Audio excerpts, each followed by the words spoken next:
नमस्कार, रीनास फंडामध्ये तुम्हा सर्वांचं खूप खूप स्वागत आहे। हेअर पॅम्परिंग रूटीनमध्ये आज मी जिंजर ऑइलचा वापर हा केलेला आहे, परंतु हे तेल कसं बनवायचं आहे, कसं वापरायचं आहे आणि या तेलाचे काय काय फायदे आहेत या संदर्भातला व्हिडिओ मी तुमच्याबरोबर याच्या आधी देखील शेअर केलेला आहे। तर त्याची जी लिंक आहे ती तुम्हाला डिस्क्रिप्शन बॉक्समध्ये मिळून जाईल। परंतु आजचा व्हिडिओ चेहऱ्याला टवटवीत, सुंदर आणि चमकदार बनवण्यासाठी घरच्या घरी फेस क्लीनअप कसे करावे या संदर्भातला असणार आहे। फेस क्लीनअप करण्यासाठी मी किचनमधील पदार्थांचा वापर करण्याऐवजी ऑइलचा वापर हा इथे करणार आहे। चला तर मग आता वेळ न घालवता लगेचच व्हिडिओला सुरुवात करूयात।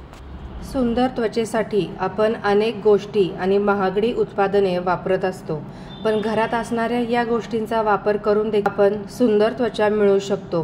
त्यातली पहिली गोष्ट म्हणजे कोकोनट ऑइल किंवा नारळाचे तेल। नारळाच्या झाडाला कल्पवृक्ष असं मानलं जातं, कारण नारळाच्या तेलाचे खूप सारे फायदे आहेत। या तेलामध्ये कोलेजन उत्पादनास प्रोत्साहन देण्यापासून ते अँटीऑक्सिडंट्ससह त्वचेचे संरक्षण करण्यापर्यंतचे सर्व गुणधर्म आहेत। वाढत्या वयाबरोबर टॅनिंगची समस्या देखील वाढत जाते।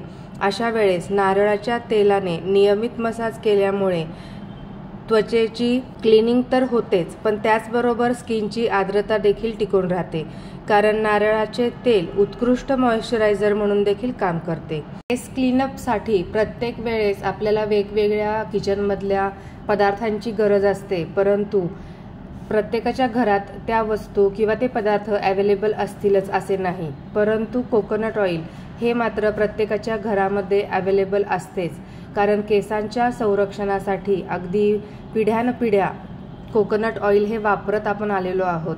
त्याच्यामुळे फेस क्लिनिंगसाठी देखील मी इथे नारळाच्या तेलाचाच वापर केलेला आहे। या फेस क्लीनअपचा वापर केल्यानंतर 1 ते 2 दिवसात लगेचच मला माझ्या मैत्रिणींकडून फीडबॅक हा मिळायला लागलेला होता की तू चेहऱ्यासाठी काय केलेलं आहेस, तू पार्लरमध्ये जाऊन आलेली आहेस का, म्हणजे लोकांनी नोटीस करण्या इतपतचा चेहऱ्यावरती आपल्या ग्लो येतो। तर अशा पद्धतीने आता कोकोनट ऑइलने फेस मसाज करून झाल्यानंतर टिश्यू पेपरच्या साहाय्याने जे एक्स्ट्रा ऑइल असतं ते मी इथे टिपून काढत आहे। अशा पद्धतीने कोकोनट ऑइलचा वापर आपण ओठांवर देखील करू शकतो, त्यामुळे ओठांचा जो काळपटपणा असतो तो देखील निघून जाण्यास मदत होते।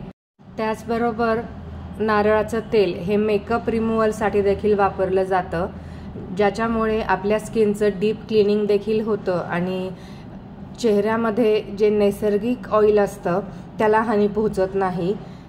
तर अशा पद्धतीने फेस क्लिनिंग आपल्या इथं करून झालेलं आहे। फेस क्लीनअपची दुसरी स्टेप ती म्हणजे आपण स्किन केअरमध्ये मधाचा वापर हा हमखास केला पाहिजे, कारण मध खाणे किंवा त्वचेवरती लावणे या दोन्ही गोष्टी आपल्या शरीराला फायदा देतात। मध नैसर्गिक एक्सफोलिएटर म्हणून देखील काम करतं, त्यामुळे चेहऱ्यावर साठलेली घाण आणि तेल साफ होण्यास मदत होते आणि याच्यामुळे आपल्या चेहऱ्यावर जे वारंवार ब्लॅक हेड्स किंवा व्हाईट हेड्स येण्याचं प्रमाण असतं ते देखील नियंत्रणात राहण्यास मदत होते। चेहऱ्यावरती आणि ओठांवरती नियमित मध लावल्याने कोरडेपणाची जी समस्या असते ती कायमची दूर होते। ओठांचा काळपटपणा हळूहळू कमी होऊ लागतो आणि त्वचेचं देखील हायड्रेशन संतुलित राहतं। थोडक्यात काय तर स्क्रबिंगसाठी आपण या ठिकाणी मधाचा वापर हा करणार आहोत। त्याचबरोबर मधाचा जर आपण नियमित त्वचेसाठी वापर केला तर आपल्या चेहऱ्याची स्किन जर लूज झालेली असेल तर तिला टाईट करण्याचं काम देखील मधामुळं होतं आणि अशा पद्धतीने आता आपल्या चेहऱ्याचं क्लिन्झिंग आणि स्क्रबिंग या 2 स्टेप कंप्लीट झालेल्या आहेत। आता आपल्या चेहऱ्याला मॉइश्चराइज करण्यासाठी आपण इथे ऑइलचाच वापर करणार आहोत आणि आजचं जे फेस क्लीनअप आहे ते पूर्णपणे ऑइल बेस असं असणार आहे।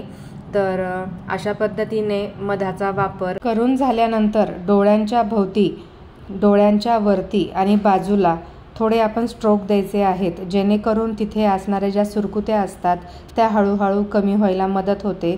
त्याचबरोबर डोळ्यांचा काळपटपणा देखील निघून जाण्यास मदत होते। स्क्रबिंग करून झाल्यानंतर चेहरा आपल्याला थंड पाण्याने धुवायचा आहे आणि आता आपण तिसरी स्टेप या ठिकाणी फॉलो करतो आहोत। तर मॉइश्चरायझिंगसाठी मी इथं बदाम रोगन ऑइलचा वापर हा करणार आहे। 1 टीस्पून ऑइल मी हातावरती घेतलेला आहे। हातावरती व्यवस्थित रब करून ज्यावेळेस ते तेल थोडंसं गरम होईल त्यावेळेस आपल्या चेहऱ्यावरती व्यवस्थित अशा पद्धतीने ते ऑइल लावून घ्यायचे आहे। बदाम रोगन ऑइल हे प्रत्येक चेहऱ्याला सूट होऊ शकतं आणि अगदी लहान बाळाला देखील बदामाच्या तेलाने मॉलिश केली जाते, कारण या तेलामध्ये मोठ्या प्रमाणामध्ये खनिजे आणि जीवनसत्वे आढळतात। याशिवाय ओमेगा 3 फॅटी ॲसिड, फॉस्फरस यांसारखे पोषक घटकही मुबलक प्रमाणात आढळतात, जे त्वचेला अनेक समस्येपासून दूर ठेवते।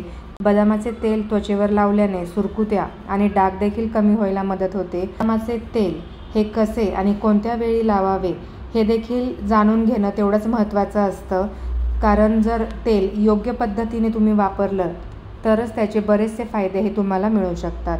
शक्यतो रात्रीच्या वेळी बदामाचं तेल हे चेहऱ्याला लावलं पाहिजे, जेणेकरून त्याचा जास्तीत जास्त फायदा हा मिळू शकतो। चेहरा स्वच्छ धुवून घेतल्यानंतरच तेल चेहऱ्यावरती अप्लाय करायचं आहे। बदामाच्या तेलाने चेहऱ्याला मॉलिश करून झाल्यानंतर एक्स्ट्राचं जे ऑइल असतं हे टिश्यू पेपरनी आपण टिपून घेतो आहोत आणि अशा पद्धतीने आजचं जे फेस क्लीनअप आहे इथे आपलं कंप्लीट झालेलं आहे।